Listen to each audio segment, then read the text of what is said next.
Director and writer Eirik Veiten wrote and directed his first acclaimed short film, Friendly People, in 2010, and he has written and directed 14 short films since. His work includes different genres, stretches from high realism to stylized comedy, and his new short film, Night Ride, was awarded the Audience Award at the Norwegian Short Film Festival and has since won 5 awards at festivals around the world. It has also been nominated for an Academy Award in the live action short film category for this year's Oscars. So ladies and gentlemen, let's welcome Oscar nominated film director Eirik Veiten to the show. Welcome, Eirik. Thank you. Well, I tell you one thing, I enjoyed the film very, very much, but what was the inspiration for this film?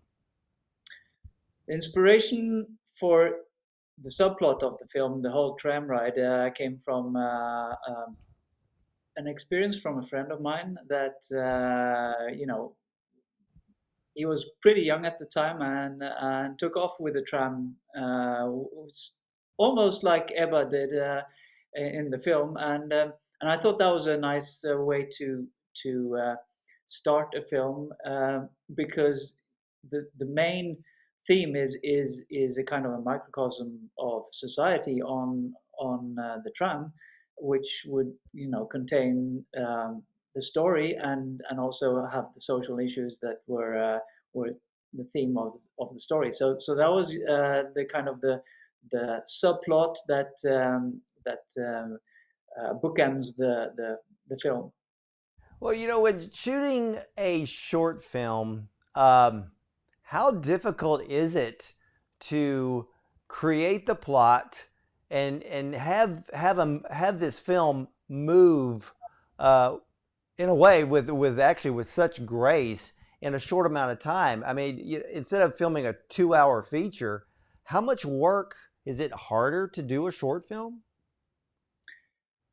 I would say you have to be pretty disciplined when you just have 15 minutes to tell the story. So it has to be pretty precise. You don't have too much slack there. And also, I'd say it this our story in particular has quite a few elements. So it was um, I would say probably challenging to fit everything in, but also to balance the humor and the seriousness of the story. Well, what was the casting process like for this film? Yeah, that was interesting because our uh, our first initial audition was for the main role was for women in general in their 30s. So then Sigrid turned up at that audition, and she was did a great appearance, and but what was it was not initially written for a person of a short stature, and in that way, it was very positive that we were able to that she was so good that we could include her in our film in this film because she really is she was the best candidate and she does a wonderful job in this film. When I watched The Night Ride, and I really studied it as close as I could to really get the full meaning of this very powerful film that you created.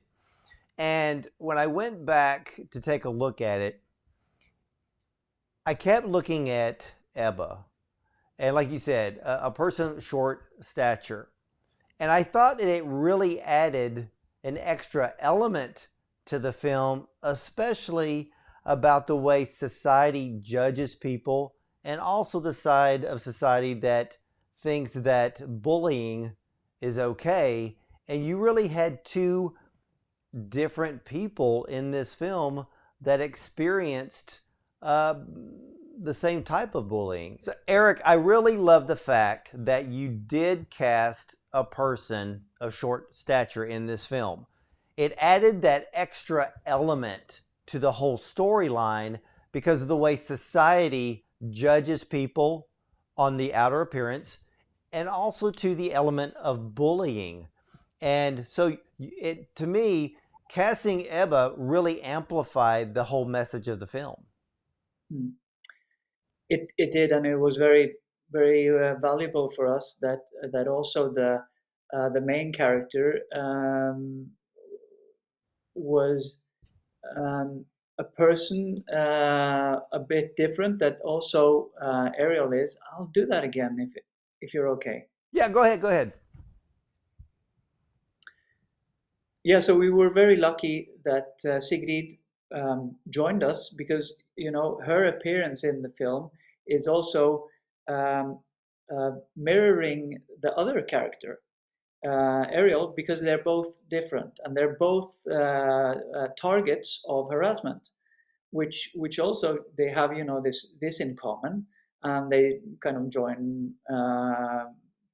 or see each other, uh, recognize this in each other, which is a good thing for the film. So it's in a way it's a film about how it feels to be different. Indeed. And one of the other elements that I really had to think deep about by watching Night Ride was that Ebba was confronted in making a decision. Do you just look the other way, or do you stand up for someone else?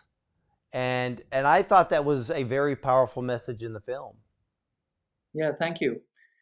That is, yeah, that is a critical moment because and that I think a lot of people can identify with.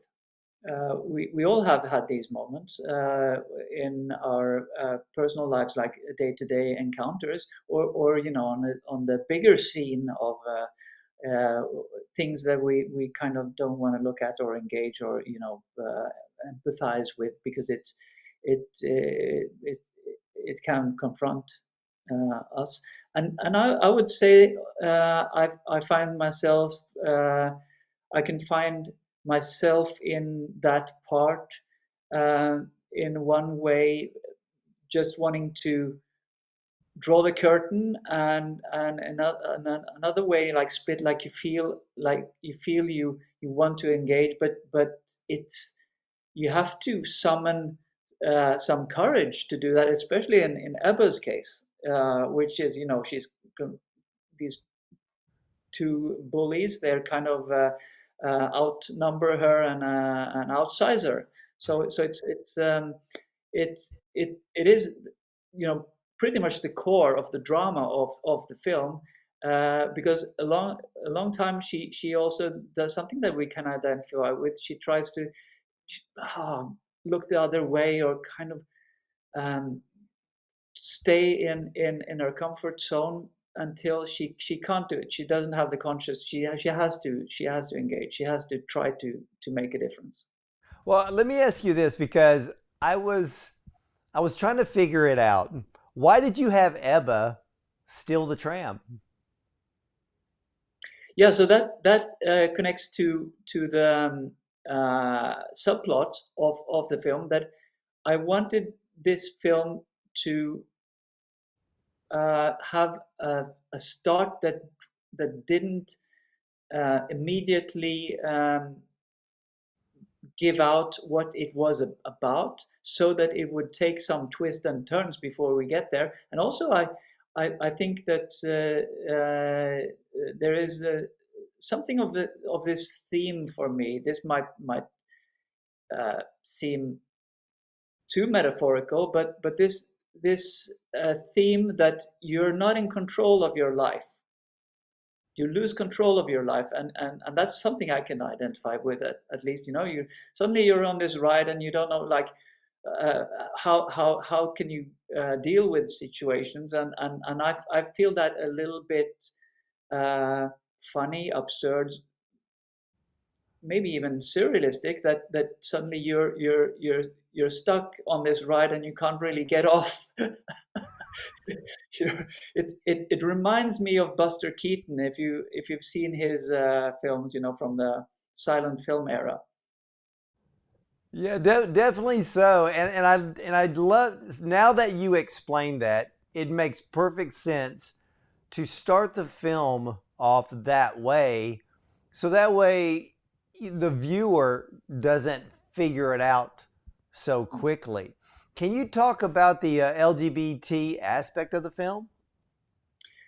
I can, because I was in development. The general thing was a social issue. But we wanted to be very particular about this, and my producer Heidi Arnesen was in development, suggesting this theme, and I thought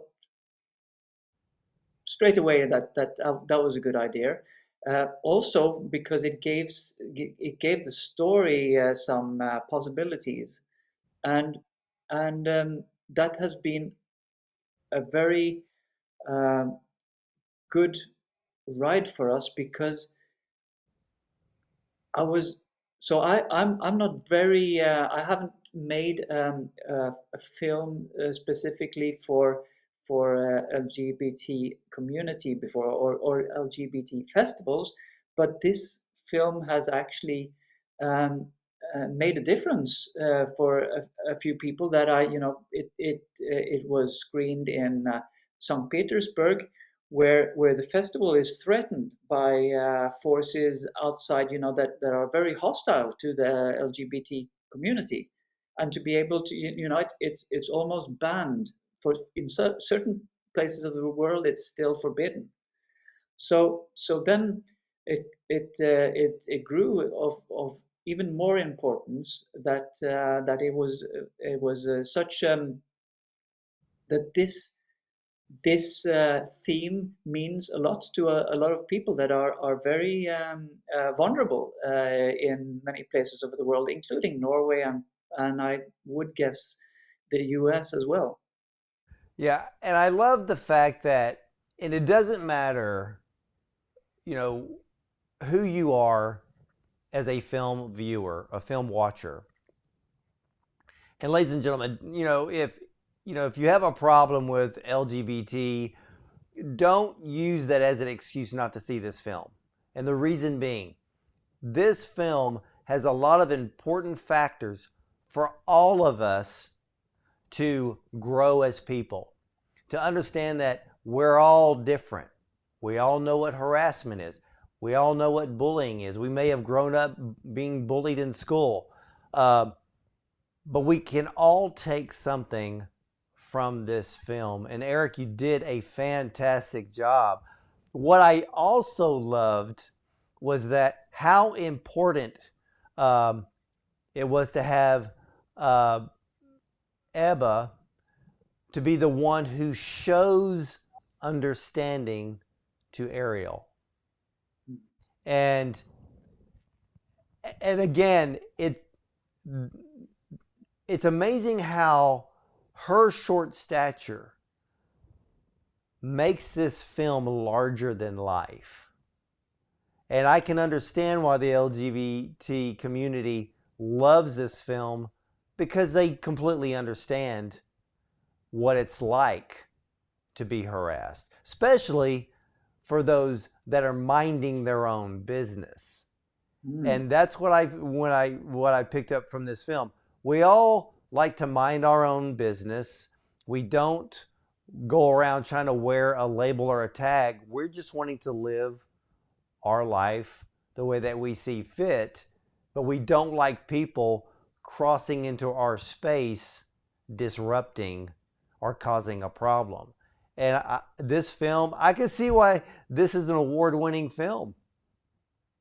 Well, thank you. Yeah, I'm very happy, and you can't foresee that when you're making the film. You feel that this is something important. You feel that this is also it is a story that can be viewed from all people. Also because it's entertaining. I feel that it's pretty funny at times, but it's also serious when it comes down to that.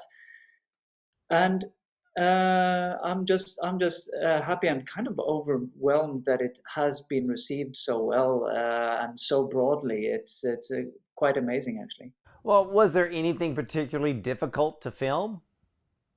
Oh yes, there was. Being on a tram that is, in traffic, regular traffic, um, during, if wherever you shoot on a tram, there's windows, there's reflections, there's these things. And Sigrid had to learn to drive the tram because she's actually driving the tram for real. And in traffic, with a very short span of time but she just overtook that whole, she didn't have to act. She was engaged with the driving and what was going on behind her, and she just was very alive in that in that situation. It's funny that you bring up filming in the tram and dealing with the windows. We have the same problem when we go and have to film on location. And when there is a situation where there are windows, it forces you to change your camera angle not to get your own reflection in the glass when you're actually filming somebody else. And you actually had, because of the windows on both sides, that posed a little difficult problem then, right? Well, especially when there's about 12 persons in the crew that have to, where do they go when you're filming the whole tram and it's supposed to be empty? So it's yeah, yeah. They're all underneath the seats, and it's yeah, it was fun. It was challenging. It was at night. We had to keep awake, be alert, and a lot of planning had to go into it to make it work. But then, Well, how long did it take you to film it? we had five days, which means you get 3 minutes of live film each day. Um, Yeah, that was enough time, but it was pretty hectic. It was as it always is when you make film, but here a lot of things could go wrong. Well, for you, what does it mean to be nominated for an Oscar? Ooh, yeah, I have to be honest. In the beginning, I was kind of unreal. It was like, okay, so you had to pinch. I was pinching myself and feeling like that was so totally unexpected, but also it's so far away from what I could imagine that I couldn't really believe it. But then we went to LA to join a lunch, and that was amazing because it was so yeah. Well, Oscars is just larger than life. It's so spectacular, and to be a part of it is great. And I have to say, it was also, it felt very good to be among so many beautiful, wonderful people that I look up to. It was Well, great. I think one of the coolest things is that once you're nominated, you'll always be known as an Oscar nominated director. But if you win, you'll also be known forever as an Oscar winner. I mean, can you fathom the idea of picking up that golden statue? Yeah. Well, thing is, can I dare to dream about that or think about that? It's um, at the moment there's been so many things, so I haven't really been able to wonder about that. And and isn't it like that? You kind of don't want to dream too much because we've come so far that anyhow I'm really happy. But if it would win, and I would like to add that it doesn't only mean a lot to me, but it means a lot to the crew, and it means a lot to the Norwegian film industry, the professional film industry, like Oscars, is very high regarded in Norway, and yeah, it would be pretty amazing. Well, I always say dream the dream, dream that you've made it, dream that you've, if you win, because you never know. And to me, it never hurts to dream big. But Eirik, you have created a absolute fantastic film. Uh, is this film available for the regular audience to see this anywhere? It actually is, yes. It's on the New Yorker webpage. So everybody in the US, at least of what I know, can see it there, and it is also should be available on a few other streaming platforms, other places in the world, including Norway and yeah, Europe. Well, I have to hand it to the New Yorker because they do support short films and do offer the platform to see a film like Night Ride. And ladies and gentlemen, I encourage you to see this film, Night Ride. It's beautifully shot, it's cinematic, there's some funny moments, and there's some serious moments, but every single one of us can relate to Night Ride. We've all been there one way or another. We know what harassment is like. But I think today, in today's society, we need to learn to stand up. Maybe stand up for ourselves, but we also need to stand up for those who can't stand up for themselves. So, Eirik, you have brought not only a powerful film, but you have brought a powerful message to all of us. And we thank you. Thank you for saying that. Very kind words. You're very, very welcome. And again, ladies and gentlemen, head over to the New Yorker and check out the film Night Ride. I encourage you to do so. And hey, I will see you next time.